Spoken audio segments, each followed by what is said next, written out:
무더운 날씨죠. 제가 7월 달 들어도 가장 무더운 날씨인데 어느 때보다 가장 시원한 성령의 은혜가 함께 하시는 오늘 아침 되기를 주의 이름으로 축원합니다.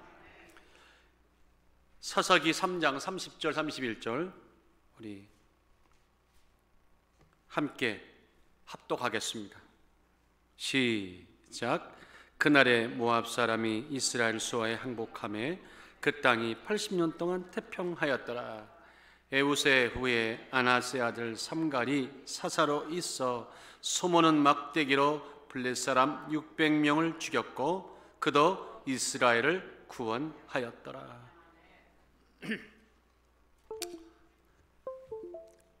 얼굴이 전도지죠. 오늘은 마스크를 써서 다들 얼굴을 볼 수 없지만 웃으면 눈빛에서 보이니까 우리가 인해할 수 있어요. 한번 맞아보시면서 우리 목례로 마음속으로 얼굴이 전도집니다. 시작. 얼굴이 전도집니다. 영혼의 그늘이 사라지는 아침 되기를 예수 이름으로 축원합니다. 2013년도 그 KBS 드라마에 상하라고 하는 드라마가 있었어요. 그 드라마에 아주 유명한 명대사가 하나 있었습니다. 이런 대사입니다. 시시한 사람들한테 상처를 받았다 하더라도 나까지 시시해질 필요는 없잖아. 그런 거였어요. 그게 명대사였어요. 시시한 사람들한테 상처를 받았다 하더라도 시시껄렁한 바이러스한테 우리가 상처를 받았다 하더라도 나까지 시시해질 필요는 있어요, 없어요? 없어요. 근사한 대사하지 않습니까? 세상에 시시한 사람으로 살기 원하는 분들이 계시나요? 없습니다. 근데 하나님은 감사하게도 우리에게 너는 참 시시껄렁한 사람이야 라고 말씀하시던가요? 한 번도 없습니다. 하시지 않습니다. 도리어 강조하시기를 베드로전서 2장 9절에 보니 오직 너희는 택하신 족속이요 왕같은 제사장들이요 나라요 거룩한 나라요 그의 소유된 백성이니. 이쯤 되면 아멘 크게 나와야 돼요. 아멘. 참 우리는 시시한 존재가 아니라는 겁니다. 이와 관련하여서 다윗이 시편 59편 7절 8절에 이런 고백을 했는데 상당히 우리에게 공감이 갑니다. 저절로 아멘이 나옵니다. 그 입으로 악을 토하며 그 입술에는 칼이 있어 이르기를 누가 들으리요 하나이다. 여호와여 주께서 저희를 웃으시리니 모든 열방을 비웃으시리라. 세상의 모든 허다한 적들이 입에서 악과 저주를 품으며 입에다가 칼을 물고 우리를 넘어뜨린다 하더라도 사리를 뿜는다 하더라도 하나님은 그런 열방을 도리어 비웃음하신다는 겁니다. 감히 나의 자녀들을 건드릴 수 있겠냐고 비웃으신다는 겁니다. 우리가 그러므로 두려워할 까닭이 없다. 두려워할 까닭이 없다. 우리는 결코 시시하지. 그런데 밤낮 시시하게 행동하는 사람들이 많잖아요. 시시한 자는 우리가 아니라 저 세상이 더러 시시한 겁니다. 멸망받아야 할 명말 받을 수밖에 없는 세상이기 때문에 그 세상은 시시한 거죠. 그러나 그 세상 가운데도 예수를 믿는 사람들은 당당하게 구원받고 하나님 나라에 입성합니다. 우리가 그리스도의 핏값으로 산 사람들이니 우리가 얼마나 대단한 사람들이겠습니까? 에레미야 1장 7절에 보면 이런 말씀이 나옵니다. 여호와께서 내게 이르시되 너희는 아이라 하지 말고 내가 너를 누구에게 보내든지 너는 가며 내가 내게 무엇을 명하든지 너는 말할지니라. 너는 그들을 연하여 두려워 말라. 내가 너와 함께하여 너를 구원하리라. 나 여호와의 말이니라. 나 여호와의 말이니라. 어디든지 가더라도 가라는 거예요. 무슨 말을 할 때 하라는 거예요. 너희들은 어린아이가 아니라는 겁니다. 당당한 하나님의 전사라는 말씀입니다. 우리가 그런 특별한 사람이고 그런 자임을 깨닫는 거, 이게 복입니다. 그것을 기쁘게 수용하고 그에 걸맞게 행동하고 살아가는 거 당연히 우리의 삶의 현실이고 그것이 우리의 삶이 되어야 될 줄 믿습니다. 오늘 우리는 그렇게 당당하게 살고 있을까요? 당당하게 살아야 되는데 그럼에도 불구하고 우리는 어떻게 살고 있을까요? 매일 하나님은 그렇게 우린 그런 특별한 존재로 다듬어 가시는데 어떻게 다듬어 가시나요? 그렇게 다듬어 가시는 그런 존재로 내가 다듬음을 입고 있다면 나는 어떻게 삶의 모습이 드러나야 될까요? 이런 모든 우리가 갖고 있는 영적 의문에 대한 이 답이 오늘 본문에 있기 때문에 우리는 본문에 한번 함께 묵상하면서 오늘 당당하게, 더욱 당당하게 승리하는 특별한 날 되시기를 주의 이름으로 축원합니다. 그 모든 실마리를 풀어줄 사람이 삼갈입니다. 누구라고요? 삼갈이요. 여러분들, 삼갈은 사사 중에 12사사 중에 세 번째 사사인데 아주 유명세를 탄 사사예요. 왜 유명세를 탔나 했더니 이 삼갈에 대한 기록이 딱 2절밖에 안 나와요. 오늘 읽으셨던 사사기 3장 31절 그리고 사사기 5장 6절 딱 2절입니다. 너무너무 뭡니까? 짤막하고 기록이 없어요. 2줄밖에 없어요. 그래서 기록된 사사의 분량에 관한 한 단연코 꼴찌입니다. 누가? 삼갈이. 자, 이 삼갈 이야기를 하려면 앞뒤 전후 문맥을 좀 이해를 해야 돼요. 자, 사달보다 앞에 살았던 사사 운니엘이 그 사사 시대를 하나님 뜻 가운데 인도할 때는 40년간 태평성대를 누렸어요. 운니엘이 40년간 하나님의 은혜를 쓰임받았고 40년은 평화의 시대가 왔어요. 그런데 그가 죽자마자 이스라엘 백성들이 다시 죄악의 길로 들어섰습니다.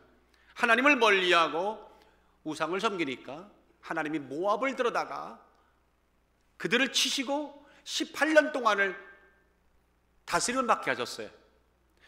그래서 이스라엘 백성은 그때서야 하나님께 회개하고 다시 돌아오죠. 이게 악순환입니다. 회개하고 돌아올 때에 하나님께서 그들의 부르짖음을 들으시고 왼손잡이 사사 에웃을 보내서 그들을 또 구출하십니다. 그게 두 번째 사사잖아요. 그리고는 80년 동안을 평화를 누려요. 아까는 몇 년이었다고 처음에는요 40년, 이번에는 80년입니다. 할렐루야. 하나님의 은혜는 계속 커지는 게 은혜입니다. 자, 그 80년의 에호가 쓰임받았던 그 평화의 시대가 마감 끝나갈 무렵에 새로운 적이 등장을 합니다. 바로 블레셋입니다. 그 내용이 이제 5절 사사기 5장 6절에 나오는데, 자, 그 등장한 아주 강력한 대적 블레셋, 그것도 무장한 600명의 전사들을 소모는 막대기 하나 가지고 정말 시시하게 보이는 삼가리한 사자가 나와서 그들을 도륙을 내고 모든 사람들 앞에 입을 벌리게 만들었던 이 놀라운 이 사건, 이 시대를 열어갔던 사람이 바로 세 번째 사자 삼갈이에요. 그래서 31절에 보면 에웃의 후에 아낫의 아들 삼갈이라는 말이 바로 그런 배경입니다. 이해가 되시나요? 그런데 어느 사사보다 이 삼갈의 출현은 상당히 의미가 있어요. 적어도 40년 평화시대를 거쳤고 그 다음에 80년 평화시대를 거치는 그 마지막 마감과 함께 삼갈의 등장이 아주 중요한 의미가 있어요. 영적으로 하나님이 우리를 구체적으로 어떻게 특별한 사람을 다듬어 가시는지, 그 다듬어 가는 사람들은 어떤 삶을 살아야 될지, 현재 실제 현장에서 어떤 모습이어야 될지를 오늘 이 삼갈의 배경과 아울러서 우리에게 계시하는 아주 귀한 의미가 이곳에 있어요. 특별히 우리가 보세요. 팬데믹이 오기 전까지 세상은, 오늘 미국만 전 세계는 상당히 용숭하고 참으로 번영했던 그런 시기들이었는데 갑자기 어려워지는 정말 뒤바뀐 세상이 되는 이 시점에서 우리에게 맞는 말씀이에요. 오늘 이 말씀 속에서 우리가 시대를 살아가야 할 은혜를, 진리의 성을, 메시지를 발견하시는 은혜가 있기를 주의 이름으로 축원합니다. 한번 따라하십시다. 하나님 안에는, 하나님 안에 시시한 존재는 없다. 여러분, 특별해서 특별한 것입니까? 아닙니다. 특별해서 특별한 것이 아니라 특별함이 함께 하니까 특별해지는 겁니다. 누가 우리 뒤편에 서 있느냐, 누가 우리와 함께 하느냐, 내가 누구 손에 붙들려 있는가는 그 특별함 때문에 우리가 특별해진다고 하는 거예요. 오늘 이 내용이 오늘 팬데믹을 살아가는 우리들에게는 굉장히 큰 의미가 있어요. 자, 여러분들 물어봅시다. 이 삼갈의 직업이 뭐였다고 생각하십니까? 용사, 전사였습니까? 정치가였습니까? 상인이었습니까? 아닙니다. 그럼 뭐라고 그러던가요? 소와 관계된 사람은 농부밖에 없죠. 그 농부였다는 거예요. 소를 모는 농부였다는 겁니다. 아주 전통적인 전형적인 농부입니다. 그러면 그런 농부의 삼갈의 손에 들려야 될 것은 뭘까요? 칼일까요? 창일까요? 총은 없었구나. 하여튼 있다고 치면 총일까요? 아니면 곡괭이나 삽이나 아니면 막대기일까요? 그쵸, 막대기나 곡괭이나 이런 것들이겠죠. 칼과 창은 거리가 먼 거예요. 그래서 31절에 보니까 삼갈이 사사로에서 소모는 막대기로 블레셋 사람을 600명을 도륙냈다고 하는 이야기가, 막대기란 말이 그래서 자연스럽게 들리는 거예요. 왜? 농사꾼이니까, 농부니까 소를 모는 막대기가 그게 맞다는 거죠. 거기에 총이 들려있어도 이상한 겁니다. 삼갈손에 칼이 들려있어도 이상한 겁니다. 이해가 되십니까? 마치 이런 거죠. 그 제단사에게는 가위가 들려져 있고 자동차 수리공에게는 공구가 들려 있고 서해가는 붓이 들려 있어야 되는 것이 자연스럽듯이 농부에게는 농기구가 들려 있어야 된다는 거예요. 자, 그런데 오늘 삼갈손에는 소모는 막대기라고 그랬습니다.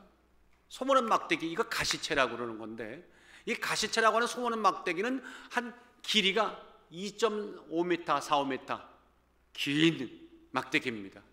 근데 그 막대기 맨 그 상단의 끝에는 두 가지가 달려 있어요. 하나는 뾰족한 못이 달려 있어서 이거 가지고 소를 툭툭 찔러서 소를 몰고 가는 그런 못이 한쪽 편에 달려 있고, 또 한쪽 편에는 뭡니까? 끌 같은 모양의 쇠가 붙어 있어 가지고 농사 지를 때 농기구로도 활용하는 그 두 가지가 끝에 달려 있는 그런 한 2.4m 정도의 그 막대기입니다. 그러면 한번 물어봅시다. 이런 막대기 갖고 죽느냐 사느냐 전쟁터에 나가 가지고 이거 갖고 싸우러 갔다면 이게 말이 됩니까? 안 되죠. 칼이나 창이 있어야 되는 거죠. 무기가 있어야 되는 겁니다. 그런데 그 무기 갖고 전쟁터 나가는 것도 웃겼지만 600명의 완전 무장했던 블레셋의 용맹한 군사들을 제압했다는 얘기가, 이게 여러분들 합리적이고 이성적이고 상적인 분들이 들을 때는 이해가 되십니까? 안 됩니까? 도무지 안 됩니다. 이거 비웃음사기에 족한 겁니다. 그런데 여러분들 특별히 아셔야 될 것은 이 블레셋에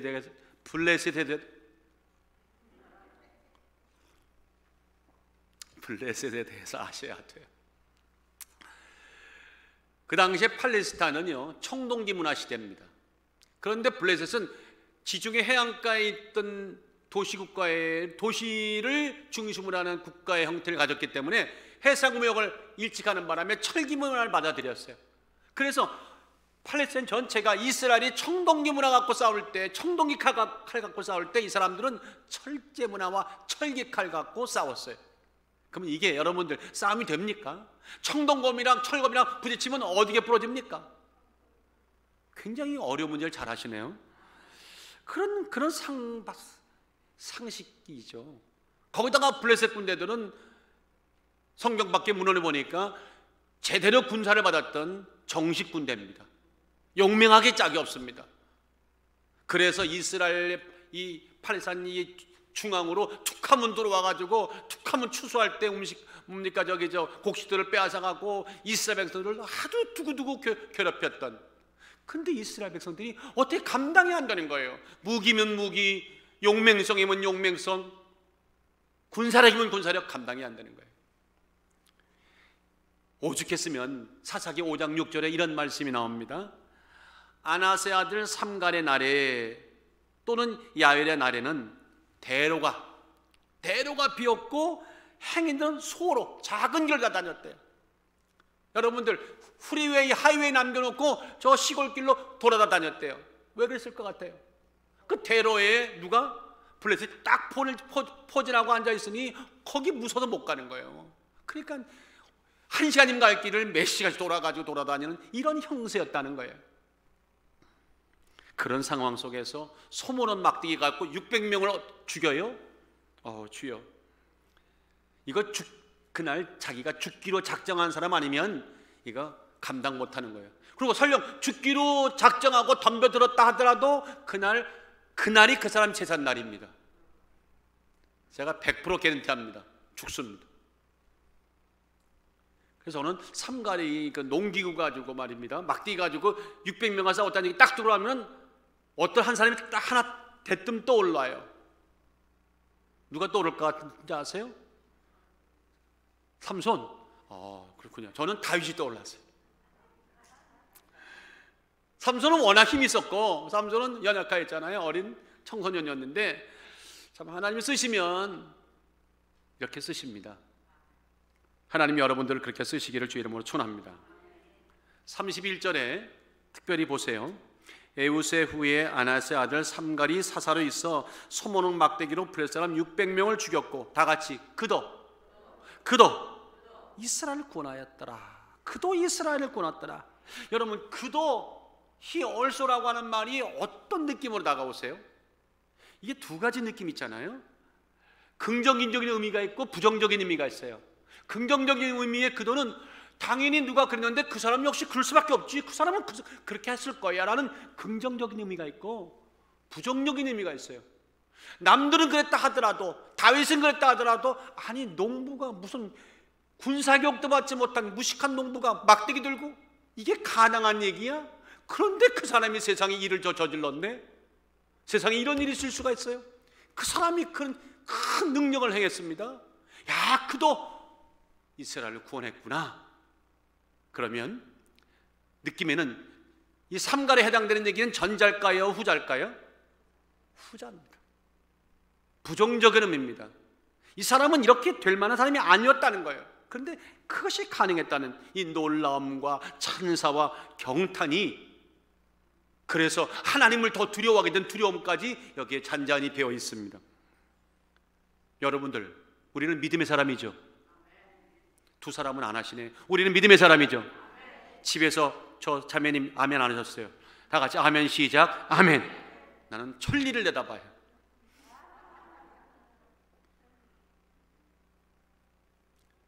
어떻게 가능했을까요? 어떻게 가능했을까요? 독일의 평론가 발트 베냐민이라는 분이 이런 말을 했어요. 우리가 책을 읽을 때는 책을 읽는 것이 아닙니다. 책 행간에, 한 행과 한 행간에 머물러 있는 것이 책 읽는 거래요. 그냥 한번 줄줄줄 읽는 것이 책 읽는 것이 아니라는 거예요. 그 행간에 머무르면서 왜 이 말이 나왔을까? 거기서 묵상하고 거기서 대화하고 거기서 갈등하는 것이 진짜 책 읽는 거래요. 자, 그런 것을 염두에 둔다면 오늘 이 31절 한 절 행간 속에 그도 이스라엘 구했다고 하는 이 사실, 이것이 어떻게 가능했냐는 그거를 계속 묵상하면 여기에 보면 세상이 그 어떤 메시지보다, 비록 한 절이지만 세상이 그 어떤 성경 구절보다, 그 많은 구절보다 깊고 넓고 힘 있는 강력한 메시지가 하나 담겨져 있어요. 그래서 우리의 믿음의 지층을 한층 두껍게 만드는 강력한 메시지가 담겨 있어요. 소모는 막대기는 하다못해 팔이 차나 든다 하더라도, 쓸모없는 모든 걸지라도 하나님께 붙들리면 그 순간은 세상이 감당 못하는 위대한 병기가 된다. 아무리 팬데믹이 와서 코로나 바이러스가 와서 우리를 다 죽게 만들어도 하나님께 붙잡히는 순간 내가 갖고 있는 영혼의 크기와 넓이는 세상이 감당할 수 없다.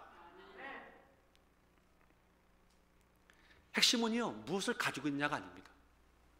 누구와 함께 하느냐, 누구를 믿느냐, 무엇이 내 손에 들렸느냐, 이게 중요해요.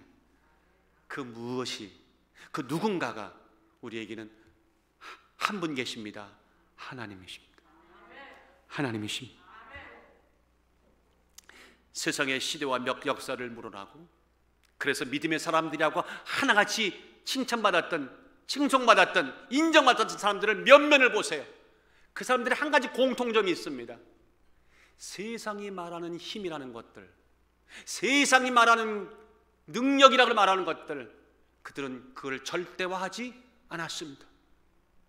세상은 그것이 힘이라고 말하지만 우리는 절대적으로 하지 않습니다. 왜? 절대화할 분은 오직 하나님이십니다. 도리어 그것들을 잠재울 만한 특별한 무언가가 우리에게 함께 있다고 하는 거죠. 그래서 나는 특별한 존재가 아닙니다. 최세범 목사는 특별한 존재가 아니고 참으로 별볼 없는 보잘것없는 사람이지만, 만약에 하나님이 나와 함께 하신다면, 이 목사와 함께 하신다면 세상이 감당 못하는 사람, 감당 못하는 목사가 되는 겁니다. 여러분들이 세상에 볼 때는 물론 더 많은 힘을 가지고 있을지 몰라요. 그러나 그럼에도 불구하고 그걸 떠나서 하나님이 함께 하실 때 여러분들은 진짜 특별한 사람이 되는 줄을 믿습니다. 이유는 하나죠. 내가 믿는 하나님, 내가 믿는 하나님이 초과학적이라. 나는 아멘 강요 안 해요. 초과학적입니다. 초능력입니다. 초현실입니다. 그분은 이 세상에 초자 붙은 모든 것들을 만든 분이 그분이십니다. 그러니까 그분이 하나님, 그런 하나님이 삼가를 딱 붙는 순간 농부는 농부가 아닌 거예요. 나를 농부로 보느냐? 넌 큰 코 다쳤다. 나는 하나님의 군사다, 군대다, 거룩한 나라다. 그가 갖고 있는 막대기든지 파리채든지 그건 아무 의미가 없어. 아무 의미가 없어. 다윗이 물맷돌 하나 던졌는데 그게 그 골리앗을 넘어뜨릴 거라고 누가 상상했겠습니까? 근데 아십니까? 날아갈 때 믿음의 눈으로 보는 사람들은 금방 보여요. 저 뒤에 하나님 손이 밀고 가네. 그래 죽은 거예요. 두 분은 안 했어요. 블레셋의 어떤 위용, 힘, 크기가 무색해지고 마는 거예요.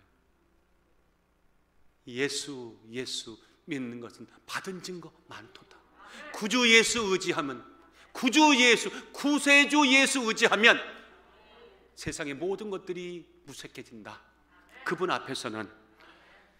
이사야 43장 11절에 나 곧 여호와니라, 저는 나 곧 여호와니라 이런 말씀을 듣고 나면요, 여러분 어떠세요? 난 마음이 막 무시무시 뭔가 막 끌어올라. 나 곧 여호와니라. 그분이 내 아버지시구나. 나 외에 구원자가 있느니라 없느니라. 이사야 44장 13절에 말씀하기를 과연 태초로부터 나는 그니 내 손에 능히 건질 자가 없도다. 능히 내 손에서 있는 자를 건질 자가 없다는 거예요. 내가 행하리니 누가 막으리요? 아멘. 그 하나님은 언제나 우리들에게 다 같이, 그 하나님은 언제나 지름길을 내신다. 세상에 아무리 똑똑하고 경험이 많고 지식이 있고요, 권력을 가지고 다 동원해 보세요. 뭐 슈퍼 컴퓨터를 동원해 보세요. 하나님의 지혜를 따라갈 수 있어요? 그분이 만드신 분인데. 그분이 내시는 길은 지름길이에요. 바다에서도 길을 만드시는 분입니다.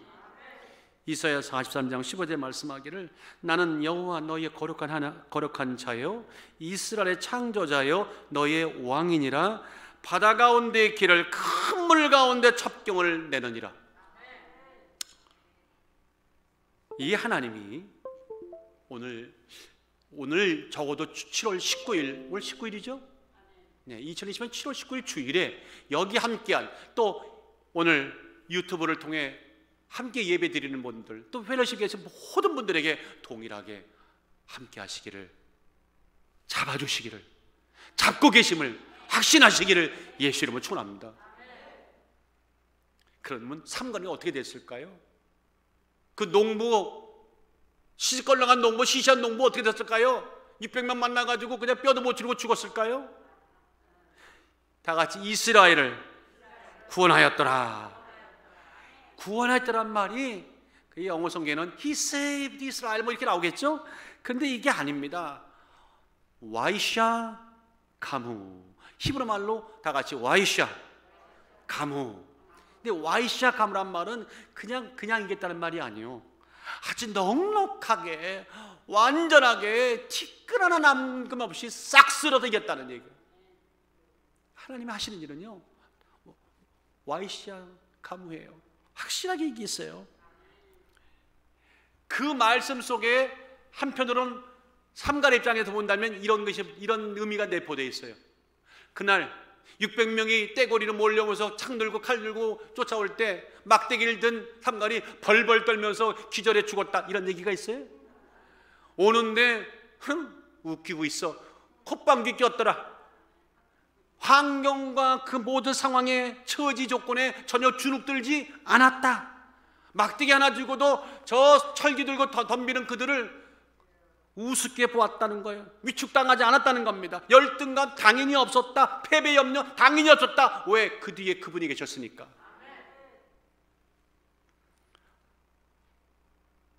정말로 삼갈은 이 한 절에 적어도 그 삼갈은 하나님에 대한 전적인 맡김, 위탁이 있었다. 여러분들 살아가면서 참 많은 어려움들을 우리가 매일 겪잖아요. 저는 어릴 때 빨리 크고 싶었어요. 난 빨리 어른이 되고 싶었어요. 나만 하면 하는구만. 난 빨리 어른이 되고 싶었고요. 그러면 그래서 중학교 고등학교 때 매일 하루 잘 때마다 왜 날짜가 빨리 안 가나?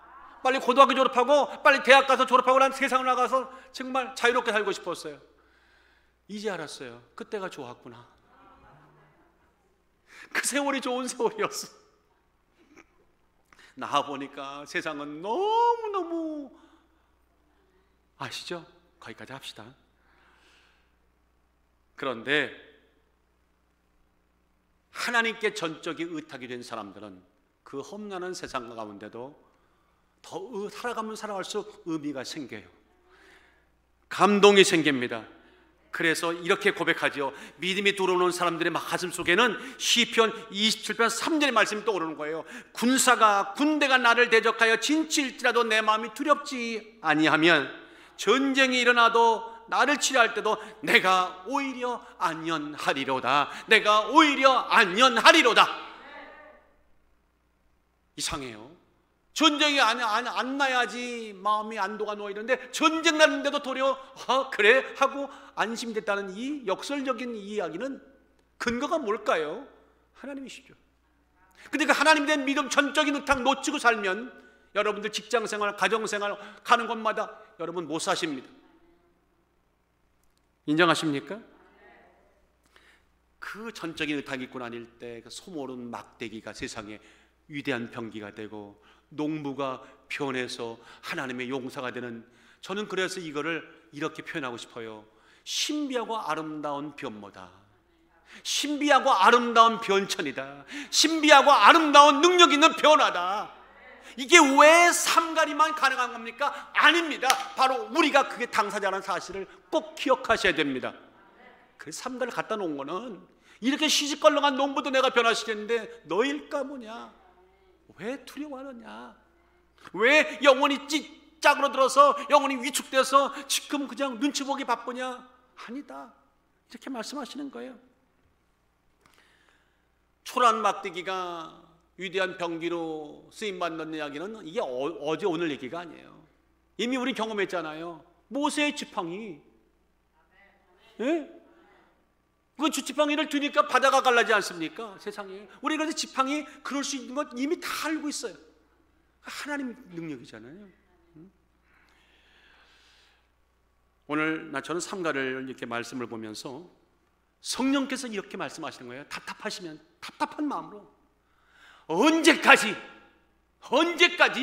내 인생에 멋진 무기가 없어요. 내 인생엔 조건이 부족해요. 내 인생에는 뭐가 없어요. 그래서 나는 이렇게 살고 있어요 라고 주눅들고 그렇게 한탄하고 그렇게 고민하고 할 것이냐? 언제까지 팬데믹 세상에 다 지나가면 나는 주님을 뵙겠다고요? 꿈 같은 얘기하지 말라는 거예요. 그런 세상 안 옵니다. 이제 아침에 보니까 또 인플루엔자 또 대란이 온다네. 인플루엔자 팬데믹이 기다리고 있대요. 그래서 난 속으로 기다려봐라. 우리는 끄떡없다. 아멘. 여러분들 믿음이라는 것이요, 한 발을 딛는 순간 역사가 일어나는 거예요. 한 발이, 딱 한 발자국만 움직이라고. 한 발자국만 하나님을 향해서 십자가를 나가는 순간 모든 세상이 변화돼요. 세상이 변화되는 게 아니에요. 정확히 말할까요? 내가 변화가 되는 거예요. 언제까지 한숨만 쉴 건가? 언제까지 부끄럽고 보잘것없는 주눅든 의기소침의 인생을 살 것인가? 일어나라. 일어나 걸어라. 내가 새 힘을 주리니. 일어나 걸어라. 가난한 구두수선공이었던, 그러나 현대 세계사 선교사의 한 획을 그었던 인도에서, 황무지 같은 인도 땅에서 복음을 전했던 윌리엄 캐리, 정말 대단한 하나님 종. 그러나 그 자체를 보면, 그 사람 자체를 보면 정말 삼갈 같은 보잘것없는 사람이었어요. 근데 하나님의 성령이 가슴에 임하니까요, 나오는 말과 나오는 복음과 나오는 모든 삶의 변화가 어마어마했어요. 그가 했던 많은 이야기 중에 우리가 잘 아는 유명한 얘기가 있죠. Expect great thing from God. 하나님으로부터 위대한 것을 기대하라. Attempt great thing for God. 그래서 하나님을 향해 위대한 일을 행하라. 우리는 위대한 것을 기대하지 않으니까 위대한 걸 행할 수가 없어요. 이제 위대한 꿈을 가지고 다시 한번 시작하십시다. 캐리가 인도에서 자신의 생애를 불태워서 삼갈과 같은, 마치 삼과 같은 모습으로 인생을 하다가 산화되듯이 복음에다가 자기를 태우고는 하나님의 부름 받았어요. 근데 그가 떠나간 후에 묘비명에 이렇게 써 있어요. 제가 묘비명을 한국말 번역해 드리는 겁니다. 1761년 8월 17일 출생, 1834년 6월 9일 죽음. 가엾고 비천하고 연약한 벌레 같은 내가 주님의 온유한 팔에 앉기다. 저는 이 말이 처음에 가엾고 비천하고 연약한 벌레 같은, 하도 의문생겼어요. 여러분들 어떻게 생각하세요? 윌리엄 캐리가 정말 가엾고 비천하고 연약한 벌레 같은 그런 인생을 살았다고요? 아니에요.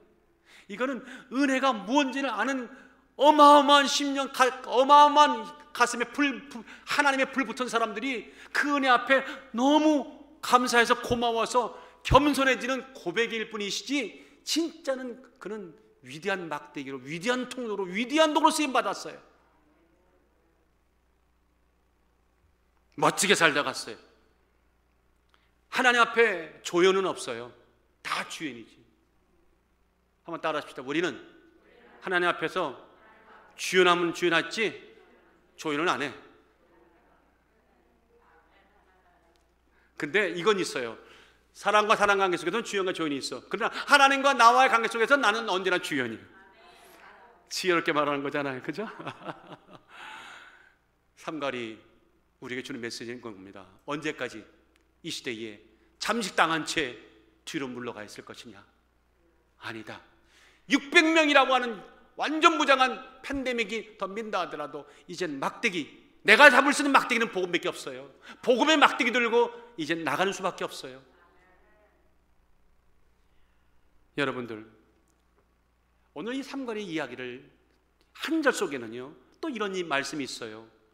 다 같이 시대를 분별하라, 사건을 분별하라, 그리고 그 속에 잠재되어 있는, 내재되어 있는 하나님의 메시지를 들으라.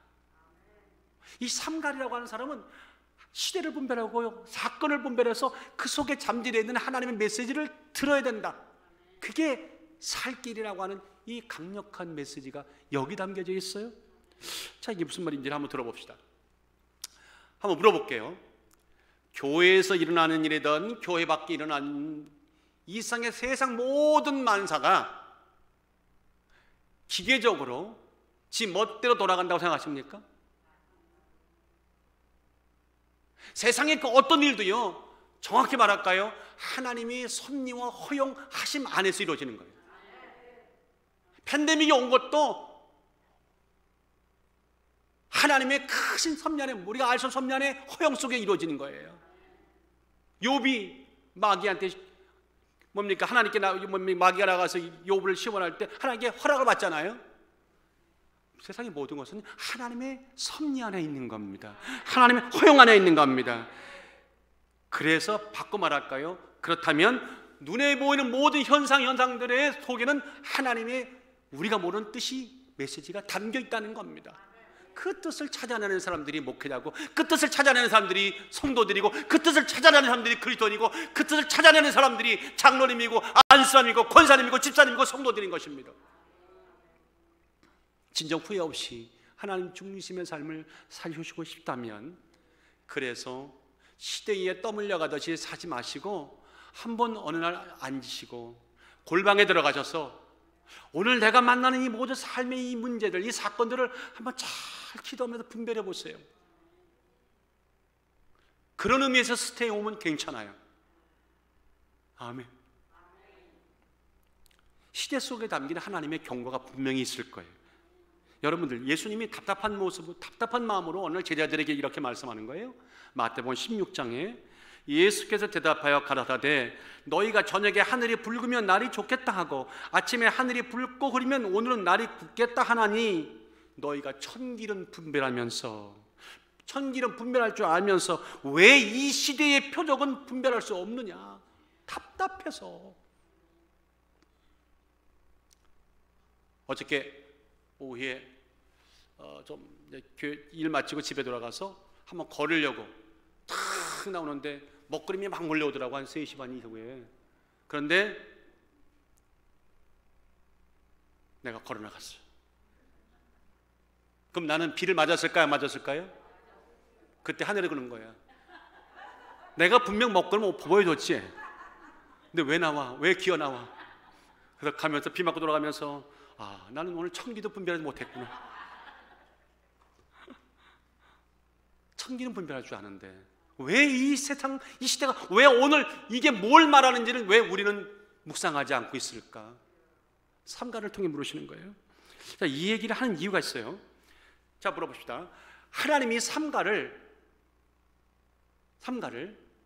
80년의 애우 시대의 평화에 이어서 삼가를 쓰신, 이게 자연스럽지는 않아요. 왜? 삼가를이 누군지 알면 이게 자연스럽지 않아. 되게 의외의 뜻밖의 인물이 등장한 거예요. 그래서 하나님 그 뜻밖의 인물 삼가를 이제 알려드릴게요. 그 삼가를 쓰시게 된, 왜 애후 80년 태평생활과 맞물려서 글을 쓰셨을까? 이게 우연이었을까? 아니라는 거예요. 그 어간의 이야기를 우리가 살펴보면 하나님이 삼가를 통해 우리에게 주신 메시지가 있어요. 잘 들어보세요. 30절에 보니까 그날에 모압 사람이 이스라엘의 수하에 항복하며 그 땅이 80년 동안 태평하였더라. 에웃의 후에 아낫의 아들 삼갈이 사사로 있어. 이렇게 이어지는 거예요. 자, 사사 에웃 시대는 80년 동안 태평했어요. 평화의 시대였대요. 근데 그 다음 사사가 삼갈이었다는 거예요. 분명 좀 아까 방금 얘기했지만 삼갈은요 평범한 사람이 아니에요. 농부도 평범하지 않았지만 농부 같은 사람을 사사로 쓸 수 있는 그 정도의 인물은 아니었지만, 왜? 직업 자체가 전쟁에 나가 수사할 만한 사람이 못 됐잖아요. 전혀 거리가 먼 사람이었잖아요. 그렇지만 또 삼갈이 갖고 있는 특별한 배경이 있어요. 그걸 감안해 본다면 80년 태평생활 후에 이 말도 안 되는, 거기 사사에 갖다 놓을 만한 사람이 아닌 사람을 갖다 놨다는 이 부자연적인 이어짐이 우리에게 뭘 알려주냐면, 애후 시대 80년 동안에 뭔가가 태평이었지만 밑바닥 안에는 태평과 다르게 뭔가 잘못된 것이 있었다는 거예요. 그래서 그 잘못된 것 때문에 하나님이 뜻밖의 사람을 갖다 놓고는 하나의 경고의 메시지를 쓰신다고 하는 이 뜻이 삼갈에 담겨져 있어요. 구체적으로 말씀드릴게요. 여러분들은 평안한 게 아니라, 영적으로 평안한 게 아니라 편안해지면, 계속 편안해지면 사람들 10명 중에 9명은요 점점 바뀌어갑니다. 너무 부유해지면요 그 육적인 부유와 다 그렇진 않지만 그 부와 권력과 편안함에 탐닉하게 되더라고요. 이상하죠? 탐닉이 돼요. 적당해서 끝나는 게 아니라 계속 거기에 빨려 들어가서 아주 탐닉하고 그걸 소유하고, 그리고 자기 배만 불리는, 언제부턴가 나의 영적인 이 영성이 죽어가면서 세속화돼 가는 것, 이런 경우를 저는 많이 너무 봤어요. 주변만 본 게 아니라 그런 분위기들을, 경향들을 내 자신에게도 또 보고 있어요. 이렇게 말하면 저는 세속적인 목사일까요? 아닙니다. 이게 인간의 습성입니다. 어떻게 생각하십니까? 동의하시나요? 마치 고인물이 썩는 것 같아 마찬가지인 거예요. 사사실의 악순환이 왜 이루어졌냐면 밤낮 이랬습니다. 하나님이 은혜를 주셔서 태평성이 오고 나면 그들은 타락했어요. 스스로가 세상으로 가버렸어요. 그럼 하나님이 그들을 징치하시면서 그들을 깨닫게 하시면, 그때 울부짖고 회개하고 돌아오면 하나님 평안하게 해주셨어요. 평안하면 또 타락했어요. 이 악순환이에요. 6절을 볼까요? 그들의 딸들을 쳐야 아내를 삼으며 자기 딸들을 그의 아들에게 주며, 또 그들의 신 가나안 땅의 우상들을 섬겼다는 겁니다. 이스라엘 자손이 여호와의 목전에 악을 행하여 자기들의 하나님 여호와를 잊어버리고 주여 바알과 아세라를 섬긴지라. 이 여호와를 잊어버렸다는 이 말씀을요, 단어가 샤카흐라는 단어인데, 이 샤카흐라고 하는 히브리 단어는 그냥 잊어버린 게 아닙니다. 잊어버렸다는 단어가 아닙니다. 알지 않았다. 그러니까 자기가 무지해서 몰랐다는 게 아니라 스스로 의지를 가지고 알려고 하지 않았다, 그 뜻입니다. 하나님을 더 알만한, 더 알도록 은혜를 주었는데, 하나님을 알도록 더 풍요롭게 해주고, 하나님을 더 알도록 건강도 주고 장수도 주고 가정의 평화도 줬는데, 사람들이 그러고 나면 거꾸로 하나님을 알자는 방향으로 스스로 가더라는 그 얘기하는 겁니다. 이해가 되십니까? 모른 척하고 무시하고 마음이 스스로 병들어 시들어버렸다. 이게 샤카흐란 단어입니다. 그래서 에우 시대의 80년이 굉장히 참 은혜롭고 태평세월이었는데, 그거는 겉으로 보기에 그랬고, 안에는요, 뭔가 그 80년 동안에 사람들은 점점 세상에 안주하고 부유함에 탐닉하고 하나님을 잊어버리고 세상의 딸들과 아들들과 함께 하나가 되어서 한 통속이 되어서 하나님을 배신하고 떠나가는 이런 역사가 있었다는 거예요. 이럴 때 하나님이 한쪽에서는 모압보다 더 강력한 적, 철기 문명으로 무장된 블레셋을 역사의 수면 위로 서서히 부상시켰다는 거예요. 부상시키는 가운데 그들이 공경에 처하는 순간 하나님은 뜻밖의 인물을, 블레셋을 감당할 만한, 세상에 볼 때 모든 조건을 갖춘 사람을 갖다 놓은 것이 아니라 전혀 조건도 안 되는 사람을 갖다 놔서, 너희들이 80년 동안에 이렇게 너에게 기회를 줬는데, 기회를 너희가 스스로 찰 때는 나는 이런 사람도 쓸 수 있다고 하는, 나는 이런 사람도 사용한다고 하는, 내가 목사의 직분을 줬고 장로의 직분을 줬고 안수인자의 직분을 줬고 권사의 직분을 줬고 집사의 직분을 줬고 선교사의 직분을 줬고 직분을 주었는데, 감당 못하면 그걸 끝이다. 아쉬운 건 우리가 아쉬운 거지 하나님이 아쉬운 게 아니에요. 하나님 바꿔버리는 거예요. 바꿔버리는 거예요. 이 팬데믹이요, 지금 이 세상인 걸 영적으로 깨달으시길 주의 이름으로 축원합니다. 그의 편안함에 젖어서 거룩한 영성과 영적 본분과 사명에 점점 퇴색해갖고 눈앞에 이익만을 쫓는 삶의 그림자가 어디에 짙게 배어나느냐? 31절 에웃 후에, 80년 태평생활 후에 여기에 스물스물 깊게 배어 있어요. 대부분 구약학자들이 삼가이 사사의 자격이 전혀 없는 사람이라고 다들 얘기해요. 저도 그건 동의해요. 100%예요. 왜? 삼갈 자체가 이스라엘 히브리 사람이 아닙니다. 에? 어떻게, 그러면 이방인이요? 맞아요, 이방인이요. 근데 이방인이 어떻게 이 사사가 돼요? 그러니까 문제가 있는 거예요. 객관적인 자격도 갖지 못해 이방인입니다. 그런데 직업도 농부입니다. 전투, 이스라엘 백성들을 구원할 만한, 전쟁을 치를 만한 전혀 상식과 지식이 없는 사람이에요. 문외한입니다. 그런 자를 왜 끌어다가 80년 평화 끝날 때 이 한쪽에서는 더 어마어마한 저 블레셋이 일어나서 그들을 덮치는 순간 갔다가 그 자리다가 중간에 끼어났을까요? 누가? 하나님이. 아까도 얘기했지 않습니까? 특별한 기회, 은총을 받고 그걸 제대로 쓰지 못하고 낭비하고 세상이 안주하고 세상만을 따라갈 때는 하나님이 보란듯이 삼가를 갖다가 삼갈 같은 우리들을 통해 그 자리에 앉혀놓고 세상을 꾸짖고 게으른 자칭 그리스도인들을 꾸짖는 겁니다. 잘못됐다. 그래서 여러분들 준비 안 됐다고 하는 거, 주신 기회를 스스로 소멸한다는 것은 참으로 위험한 것입니다. 이해가 되십니까? 시대를 분별하시기를 주의 이름으로 축원합니다. 그 속에 담긴 하나님의 말씀을 읽어내시기를 주의 이름으로 축원합니다. 그것이 살 길이요 하나님의 사람으로 사는 온전한 기름을 깨달으시기를 주의 이름으로 축원합니까? 저는 오늘 이런 말씀을 가지고 오늘 이 시대를 한번 제가 묵상해 봤어요. 이 팬데믹, 제 평생에 내 생애 가운데 경험하지 못했던 이 대유행 이 시대에 여러분들 오늘 이 팬데믹이 가져왔던 가장 큰 게 있죠. 언택. 이거 뭐예요? 비대면. 만나지 않는 거잖아요. 오늘 지금 뭡니까? 코비드19, 뭡니까? 코로나 바이러스 시대가 와갖고 사람들이 제번 다 만나기 좋아합니까? 식당에도 사람 있으면 들어가다가 슬쩍 나오지 않습니까? 이 언택이에요. 이제는요 전부 다 피하는 거예요. 근데 가만히 보세요.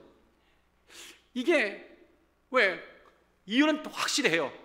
안전하기 위해서, 바이러스에 안 걸리기 위해서 사람을 거리를 둔다, 멀리한다.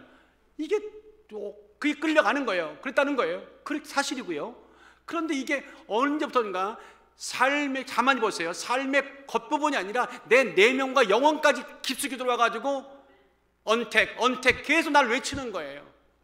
근데 가만히 볼까요? 신앙은 언택이요, 컨택이요? 컨택이요. 신앙은, 믿음의 생활은 계속 주님께 만나야 되고 접촉해야 되고 교회 나와야 되고, 교회와 이 교회 보세요.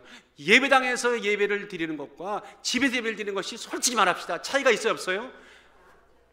오늘 이 유튜브 들으신 분들 인정하셔야 돼요. 차이가 없을 수가 없어요.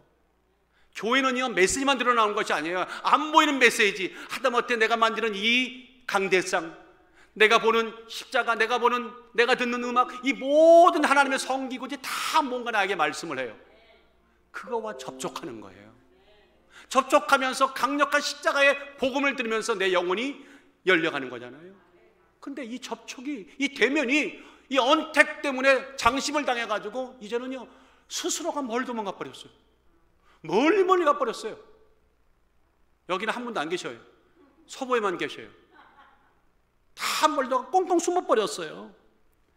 이걸 나쁘다조차 말하기 전에 너무 걱정스러운 거예요. 이게 멀리 가잖아요. 3월, 4월, 5월, 6월, 7월 5개월입니다.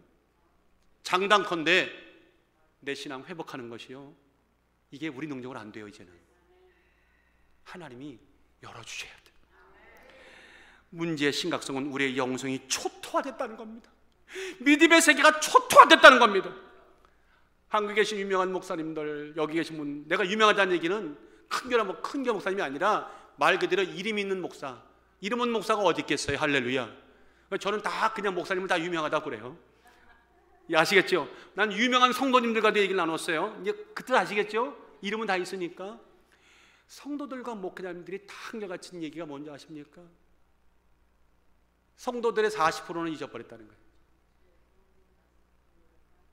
우리 교회는 정말 그런 일이 없기를 주의 이름으로 축원합니다. 내 영혼은요 하나님 지켜주시지만 내게 주신 은혜는 내가 지켜야 됩니다. 교회가 언제 어디까지 내몰릴 것입니까? 의식하지 못하는 사이에 거룩한 것과 모든 접촉을 스스로 회피하고 스스로 반기들고, 교회 가지마, 위험해, 말들 삼가하시기를 주의 이름으로 축원합니다. 절대 그런 말 하면 안 됩니다. 내가 못 가더라도 하나님 갈 수 있는 길을 열어달라 이렇게 기도해야지. 여기는 한 분도 안 계세요. 저 한국에 계세요.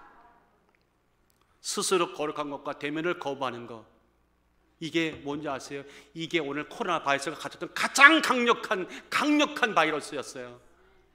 그 뒤에 누가 있을까요? 마귀가 있어요. 마귀가 있어요. 오늘 시대를 분별해야 됩니다. 그리고 이 시대를 분별하면서 이 시대 속에 있는, 이 상황 속에 있는 그 뒤에 하나님이 깔아놓은, 잠재놓은 읽어야 할 메시지를 읽으라는 겁니다. 그것이 오늘 예배입니다. 팬데믹에 잠식당하지 말라. 이런 세상도 못 이기면 앞으로 어떤 세상을 이길 수 있을 것인가?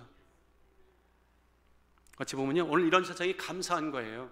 우리 신앙을 제대로 알고 제대로 현주소를 찾아서 우리는 일어설 수 있는 근거를 잡게 되는 것입니다. 이러지 못할 때, 교회가 이렇게 하지 못할 때 아셔야 됩니다. 뜻밖의 인물이 나타날 거예요. 삼갈이 등장할 겁니다. 그래서 우리를 구원한다고 할 겁니다. 그거 기뻐하지 마세요. 너무 즐거워할 일 아닙니다. 부끄럽고 창피한 얼굴입니다. 이해가 되십니까?